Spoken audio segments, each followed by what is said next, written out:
അസ്സലാമു അലൈക്കും വറഹ്മത്തുള്ളാഹി വബറകാതുഹു. പരിശുദ്ധമായ റമളാൻ അതിന്റെ പരിസമാപ്തിയിലേക്ക് നീങ്ങുകയാണ്.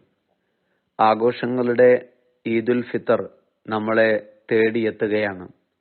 റമളാനിന്റെ ഏതാനും മണിക്കൂറുകളും അവസാന സമയങ്ങളുമാണ് നമ്മുടെ മുന്നിലുള്ളത്. അനുഗ്രഹങ്ങളുടെ ഒരു മാസമാണ് നമ്മളോട് വിട പറയുന്നത്. സൗഭാഗ്യങ്ങളുടെ ഒരു അനുഗ്രഹീതമായ നന്മയാണ് നമ്മളോട് യാത്ര പറയുന്നത്. റമളാൻ വല്ലാത്ത ഒരു അനുഭൂതിയാണ്. വിശ്വാസിക്ക് അള്ളാഹുവിലേക്ക് അടുക്കാൻ ഓരോ പ്രഭാതത്തിലും വൈകുന്നേരങ്ങളിലും ജീവിതത്തിന്റെ നിഖില തലങ്ങളിലും എന്റെ റബ്ബും ഞാനും ബന്ധപ്പെട്ട് കിടക്കുന്നു എന്ന് ഓരോ നിശ്വാസത്തിലും ഓർമ്മപ്പെടുത്തുന്ന പരിശുദ്ധമായ ദിനരാത്രങ്ങളാണ് നമ്മിലൂടെ കടന്നുപോയത്.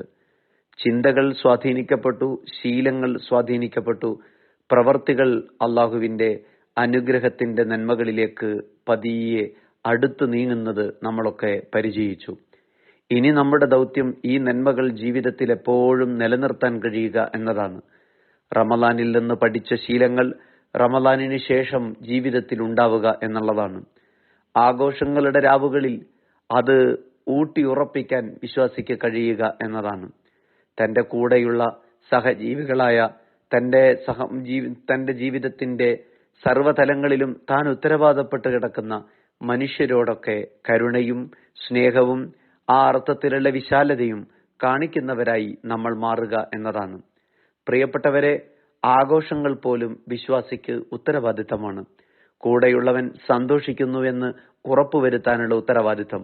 നമ്മൾ പുതുപുത്തൻ വസ്ത്രമണിയുമ്പോൾ അത് വാങ്ങാനോ അണിയാനോ നിർവാഹമില്ലാത്ത പാവങ്ങൾ നമുക്ക് ചുറ്റുമുണ്ടെങ്കിൽ അത് തിരിച്ചറിയാൻ, അവരുടെ സന്തോഷത്തിൽ ആകാവുന്ന വിധം പങ്കാളിയാവാൻ, മനസ്സുകൊണ്ട് അവരോട് ചേർന്ന് നിൽക്കാൻ, നമ്മുടെ സന്തോഷത്തിന്റെ ഒരു വിഹിതം അവർക്കുമുണ്ട് എന്ന് ഉറപ്പുവരുത്താൻ, അങ്ങനെ എല്ലാവരും മനസ്സു നിറഞ്ഞ് സംതൃപ്തമായി അവർ പരിശുദ്ധമായ റമളാനിനോട് വിട പറയുകയും പരിശുദ്ധമായ ഈദിനെ വരവേൽക്കുകയും ചെയ്യുന്നു എന്ന് ഉറപ്പുവരുത്താൻ ഒക്കെയുള്ള ബോധ്യമാണ് നമ്മെ സംബന്ധിച്ചിടത്തോളം അവസാന സമയം എന്നത്.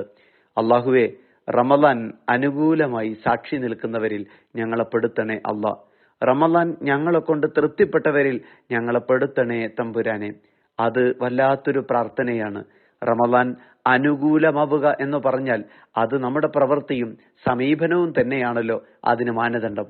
അനുകൂലമാകാൻ പ്രാർത്ഥിക്കുന്നതോടൊപ്പം അനുകൂലമാകുന്ന തരത്തിൽ ഇതിനോട് പരിസമാപ്തി കുറിക്കാൻ നമുക്ക് കഴിയുക എന്നതും പ്രധാനമാണ്.